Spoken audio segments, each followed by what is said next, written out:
Bueno, tras la renuncia de Andrés Gómez Lobo, el ministro de Transportes, la Cámara de Diputados suspendió esta votación para interpelar al ahora ex secretario de Estado debido a su dimisión, precisamente. Queremos profundizar en este tema y para eso tenemos contacto a esta hora desde el Congreso Nacional con el diputado de la UDI, Jaime Belolio. Diputado, gracias por este contacto.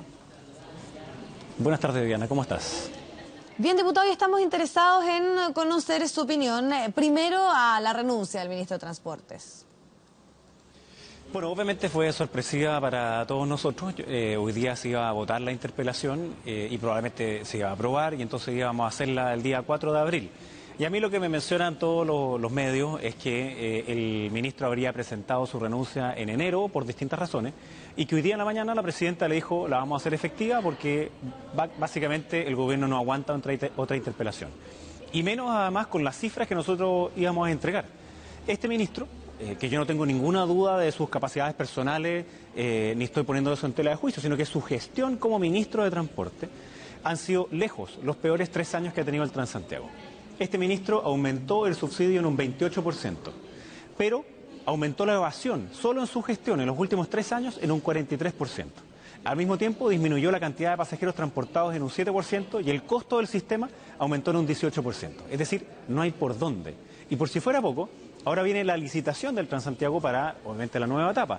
Y ninguno de estos temas que yo le acabo de mencionar venían dentro de esos contenidos esenciales de la licitación. Y hay otros problemas, anexos también a la gestión del ministerio, por ejemplo, los trenes suburbanos, que son los que permiten, por supuesto, que se descongestione también la ciudad. El tren a Rancagua lleva 2 años de retraso.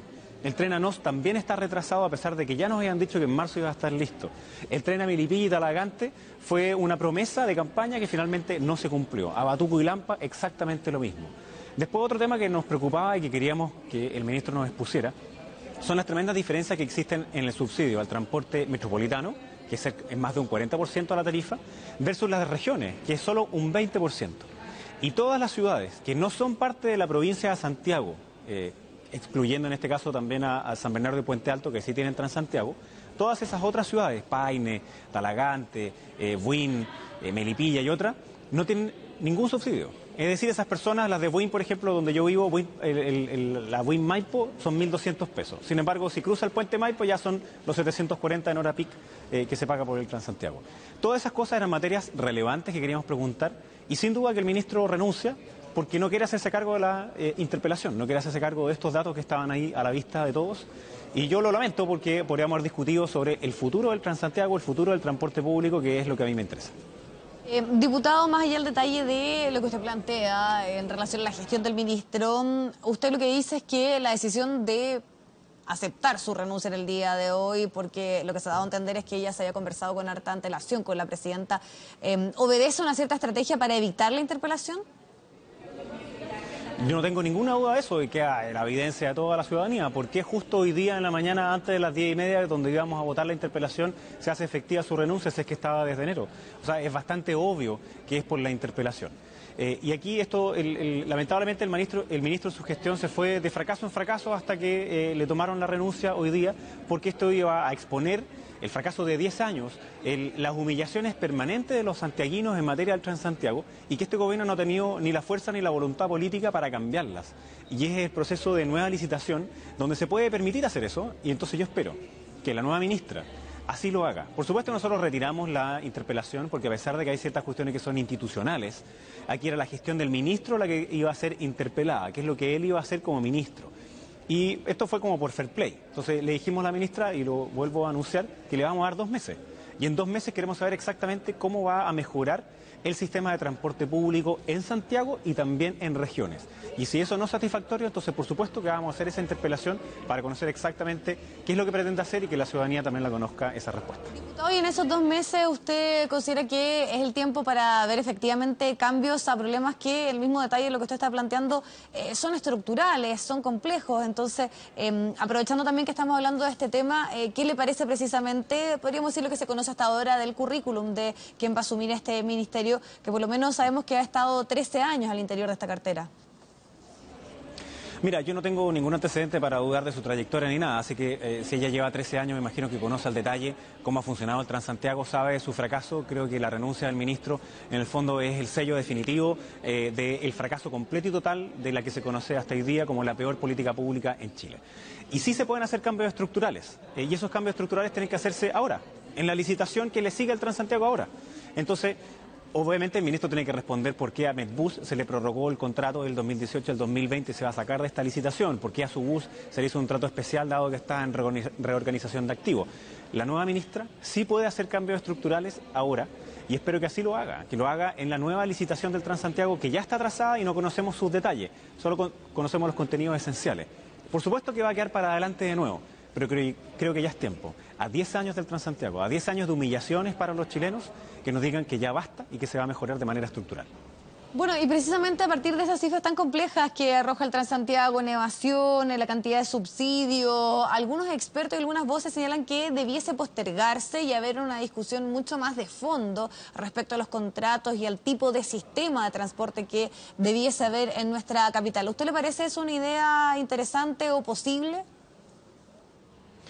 Mira, yo no sé si se pueden postergar o al tiro tirar o patear, digamos, los contratos que hoy día ya existen de los actuales transportistas. Yo creo que hoy día el servicio tiene contratos que son bien delimitados, que se cambiaron nada más algunos de ellos en el gobierno anterior, entonces tiene que hacerse la licitación, que ya esté retrasada, por supuesto que es una súper mala señal. Entonces decirle que, mire, lo vamos a hacer en 2 años más, es prolongar la agonía de un sistema y, como decía antes, prolongar la humillación de los miles de santiaguinos que todos los días se transportan en él. Ahora, sí creo que debemos dar un debate mucho más de fondo sobre cómo tiene que ser el sistema público de transporte, que no basta con el sistema que hoy día ya tenemos. O sea, no puede ser un saco roto, porque al final el Transantiago termina siendo la mano en el bolsillo a los que viven en Santiago y también a los que viven en regiones.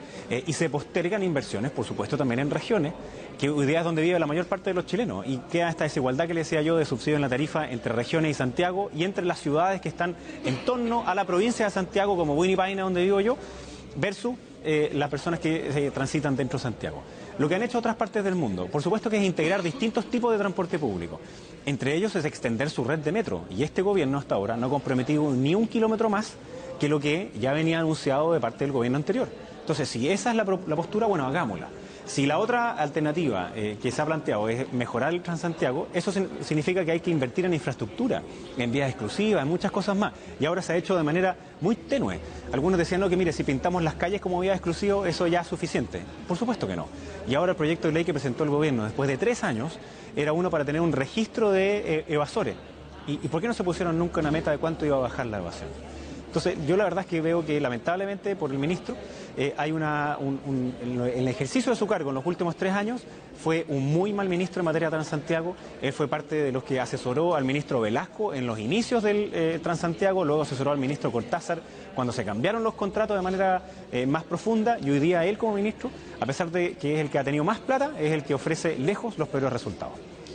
Diputado, otro de los temas que también se hace relativamente urgente de analizar en cuanto al transporte, no tan solo en nuestra capital, sino que también esto se está replicando en varias regiones de nuestro país, es lo que ocurre con los sistemas alternativos de transporte como Uber o Cabify y la protesta que generan esto también en los sistemas más tradicionales.